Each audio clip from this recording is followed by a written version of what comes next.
Hey, good morning, good afternoon, or good evening, whenever you're watching this. Hey, it's Good Friday. It's such um, a weird Passion Week for us, as we are used to Good Friday having a service. We have, the weekend usually pretty full as a church, going to, Sunday morning service, obviously, and different things. And it's just kind of being home right now and taking care of things here. But I still want to do this, the message for you, or the devotional, or whatever you want to call this here. Just a little teaching time.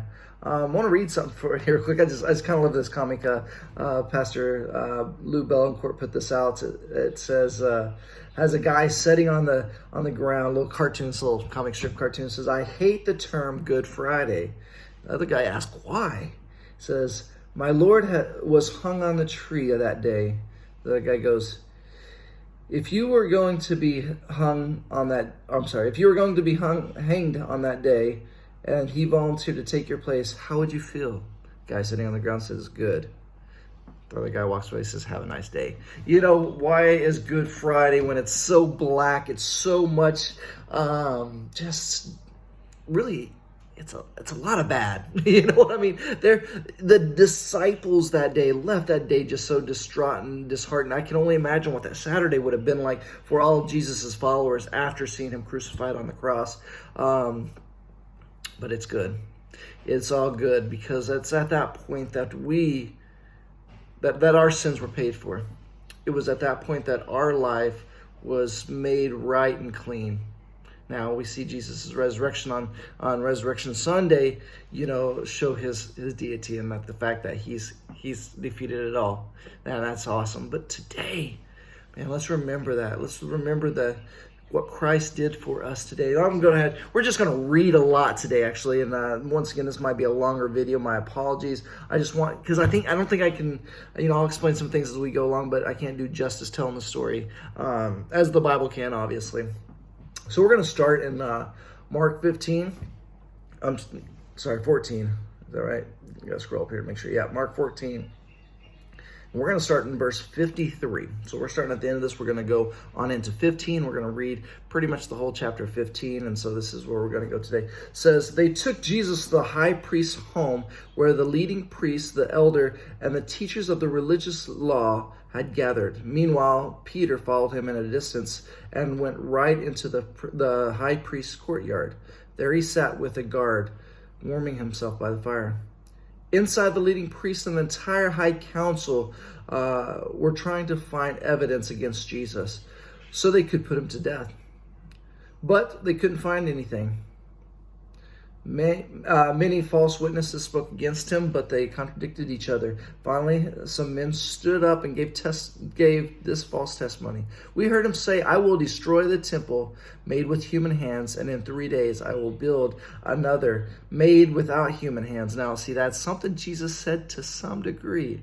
See, people misunderstood it, and he never added those human hands elements to it, but he did say, this temple will be destroyed and I will rebuild it in 3 days, referring to his body. So they kind of overheard something, heard stories of him saying something like this, and then they trumped it up to try to put charges on him, because that was definitely speaking out against the temple, was a treasonous act. But even then, they didn't get their story straight. So these men come out with different angles, but they couldn't get their story straight. Then the high priest stood up before the others and asked Jesus, "Well, aren't you going to answer these charges? What do you have to say for yourself?" But Jesus was silent and made no reply. Then the high priest asked him, "Are you the Messiah, the Son of the Blessed One?" Now, this is key, people. I want you to hear his response. Jesus did not respond to any charges. Sometimes it's best to keep your mouth shut. Let things play out. These charges came. People were contradicting themselves. Obviously, there was nothing substantial that Jesus even had to defend himself. But whenever they ask, "Jesus, are you the Messiah?" Let me read this right. "Are you the Messiah, the Son of the Blessed One? Or is this you?" Jesus doesn't say, I'm just going to read here. It says, Jesus said, "I am." And you will see the Son of Man seated in a place of power at God's right hand and coming on the clouds of heaven. See, this I am. Now, in our English language, I am just means, yeah, that's me. That wasn't what Jesus was saying. Then, in fact, the way it was stated, this very phrase, it's the word that God gave himself, or the name God gave himself. When Moses asked him in the burning bush, said, "Who shall we send?" And Moses, or God responded through the burning bush. I'm sorry, Moses asked, "Who shall I say sent me?" And he responded, "Tell them that I am that I am." So Jesus here isn't just saying, "Yep, that's me, I'm the Messiah." What he is saying is, I am. I am God, ultimately. I am the great I am. This was huge, because Jesus could have saved his life right here. He could say, "Hey guys, I'm just kidding. I'm out of here. It's all a farce. Sorry about that." Probably could have saved his life. But he wasn't set to save his life. See, what we see yesterday, as we read in the garden, he says, "Not my will, but yours, God, be done. If it's possible, take this cup from me." See, Jesus didn't want to go through the pain and suffering. He didn't want to go through that. What he wanted to do is fulfill God's purpose.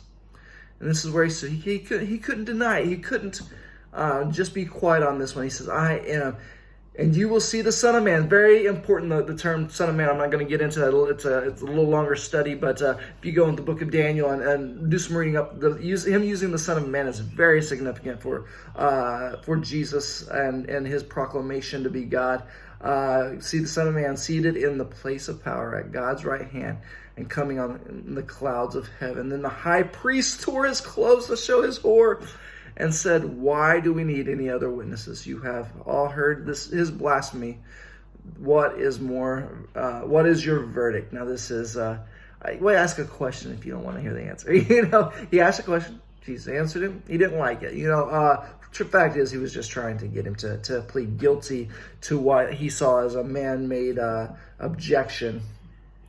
"Guilty," they cried. "He deserves to die." And then some of them began to spit on him, and they blindfolded him and beat him with their fists. "Prophesy to us," they jeered. And the guards slapped him as they took him away. So now this is the temple guards. We're not dealing with the palace or the Roman guards yet. So these are the religious leaders just put him through a trial. Had no witnesses against him. In fact, my family and I, we've just been reading through Numbers and now through Deuteronomy. It's very clear, if there's not a witness, you can't convict somebody. In the Jewish law, there must be at least one witness to be able to convict somebody to the point of death.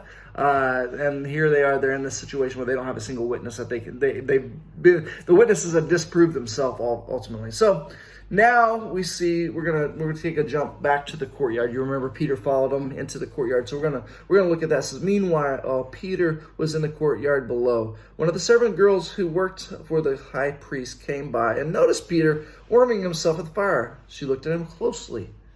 'You are one of those with Jesus of Nazareth.' But Peter did not. 'I do not know what you're talking about,' he said. And he went out into the entryway. Just then a rooster crowed." Now we see another. Okay, we'll continue. "And when the servant girl saw him standing there, she began to tell the others, this man is definitely one of them." Peter denied it again. A little later, some of the bystanders confronted Peter and said, "You must be one of them. You are a Galilean." Peter swore, "A curse on me if I'm lying. I don't know this man you're talking about." And immediately the rooster crowed the second time. Suddenly Jesus' word flashed through Peter's mind.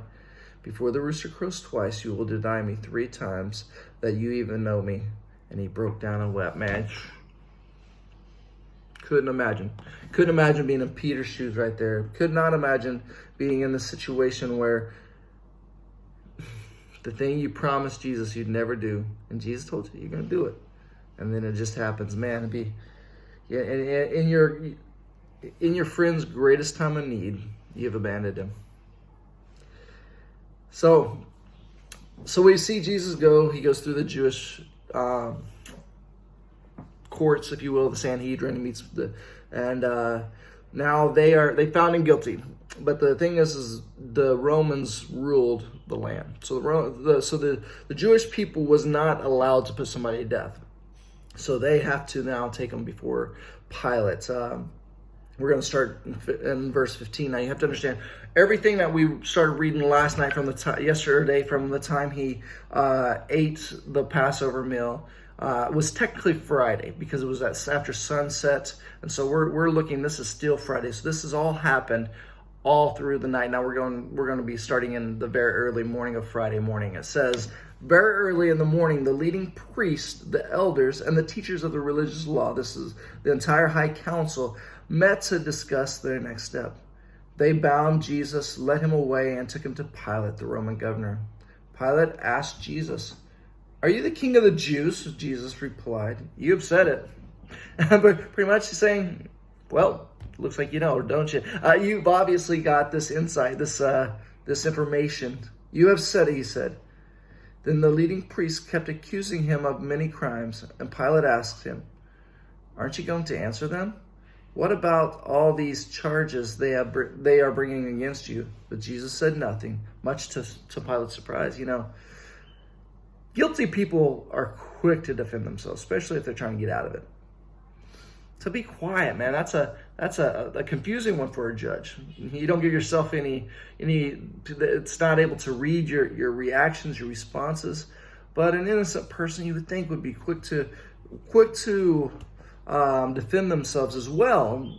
But we see here that Jesus doesn't. Very, this goes back to Isaiah's prophecy and how he'd be led to the sheep led to the slaughters without making a sound. Sorry, I don't have the exact words in front of me. It'd be like a sheep before a shear. You know how he doesn't fight. Jesus could have called for his disciples. He could have called for all those people who were raising their banner for him, to laying down the palm leaves and the coats as they walked into Jerusalem in his triumphal entry just, 5 days before this. He could have called for all those people to rise up.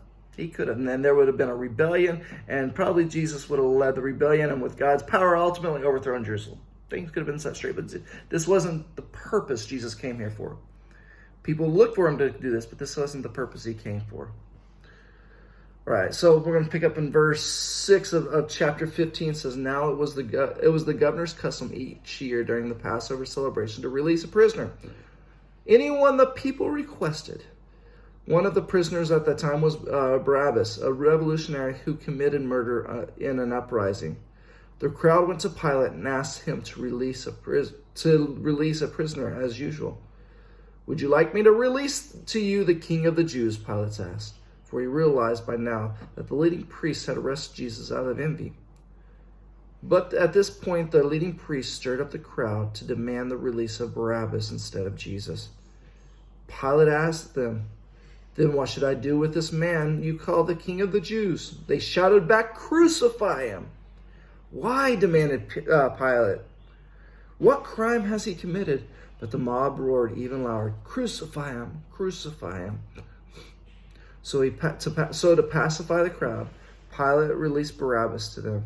He ordered Jesus to be flogged with a lead-tipped whip, then turned over to the Roman soldiers to be crucified. The soldiers took Jesus into the courtyard of the governor's headquarters, called the Praetorium, and called out the entire regiment. They dressed him in a purple robe, and they wove thorn branches into the crown and placed it on his head. Then they saluted him and taunted, "Hail, King of the Jews!" And they struck him on the head with sticks, spit on him, and dropped to their knees to mock worship. Excuse me. When they were finally tired of mocking him, they took the purple robe off and put his own clothes on him. Then they led him away to crucify him. So he gets beaten. This is a man. If you ever get a chance to read the book, it's called Case for Christ. Goes through a lot of different things with Jesus, but there's a chapter on the whole crucifixion. Highly recommend. We don't understand what a cat o' nine tails does to a body being lashed, most likely up to 39 times. In fact, he probably Had he not been hung on the cross, probably would have died from that alone. It was that brutal. So we see this happen. There, they mock him, and then we're going on to going to be crucified. It says in verse 21 and verse 15, it says, a passerby named Simon, who was from Cyrene, was coming in from the countryside just then, and the soldier forced him to carry Jesus' cross. Simon was the father of Alexander and Rufus, and they brought Jesus to a place called Golgotha, which means place of the skull. They offered him wine drugged with myrrh, but he refused. Then the soldiers nailed him to the cross. They divided his clothes and threw dice to decide which piece they each would get. It was 9 o'clock in the morning when they crucified him. A sign announced the charges against him read, "The King of the Jews." 2 revolutionaries were crucified with him, one on the right and one on his left. The people passed by, shouted abuse, shaking their heads in mockery. "Ha! Look at you now," they yelled. "You said you were going to destroy the temple and rebuild it in 3 days. Well, then save yourself and come down from the cross." Now, at that point, it would be really cool if Jesus would have. I'm glad he didn't, because I know how it works out. But really, when someone said that, all of a sudden, like, okay, how about that, buddy? In my humanity, I'd be tempted to do that. But anyway, Jesus doesn't do that. Let's continue on. The leading priests and teachers of religious law also mocked Jesus. He saved others, they scoffed, but he can't save himself. Let this Messiah, this King of Israel, come down from the cross so we can see it and believe him. Even the men who were crucified with Jesus ridiculed him. At noon, darkness fell across the whole land until 3 o'clock. Now, this is very, like yesterday, remember I talked about this 3 o'clock. What happened at 3 o'clock? 3 o'clock was the time when the sacrifices of the lambs for the Passover meal was being done. Then at 3 o'clock, Jesus called out in a loud voice, Eloi, Eloi, lama sabachthani. Sorry, my Hebrew's probably not very good. Which means, my God, why have you abandoned me? Some of the bystanders misunderstood why he was calling out for, and thought he was calling out for the prophet Elijah. One of them ran and filled a sponge full of sour wine, holding it up to him on a reed so that he could drink it. Wait, he said. Let's see. Hold it. I'm sorry. Okay, so they ran up with the wine on the sponge and then the reed so he could drink it. Wait, he said. Let's see whether Elijah comes to take him down. Man, I am struggling a little today. Read. Sorry, guys. Then Jesus uttered another loud cry and breathed his last. And the curtain in the sanctuary of the temple was torn in two from top to bottom. Very significant. Don't have the time or way into this video. Man, there's so much meat in this, guys. I encourage you to study this. Some women were there watching from a distance, including Mary Magdalene, Mary the mother of James the younger, and Joseph and Salome. They had been followers of Jesus and had cared for him while he was in Galilee. Many other women who had come with him to Jerusalem were there as well.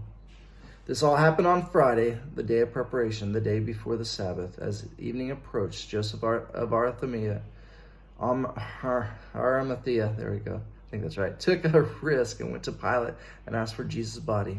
Joseph was an honored member of the High Council, and he was waiting for the kingdom of God to come. Pilate couldn't believe that Jesus was already dead, so he called for the Roman soldiers and asked if he had died yet. The officer confirmed that Jesus was dead, so Pilate told Joseph he could have the body. Joseph bought a long sheet of linen cloth. Then he took Jesus' body down from the cross, wrapped in the cloth, and laid it in the tomb that he had carved out of the rock. Then he rolled a stone in front of the entrance. Mary Magdalene and Mary, the mother of Joseph, saw where Jesus' body were laid. Good Friday. We only can call that the good, because we know the end. We know what happens in the story. Be encouraged. This happened so that you didn't have to do this. This happened so that you may have life and life everlasting. Hope you guys are blessed today. It's a hard message, and like I said, I encourage you to go back and and do some study on this stuff. It'll blow your mind the way things played out in all this. So I love you guys. Have a great day.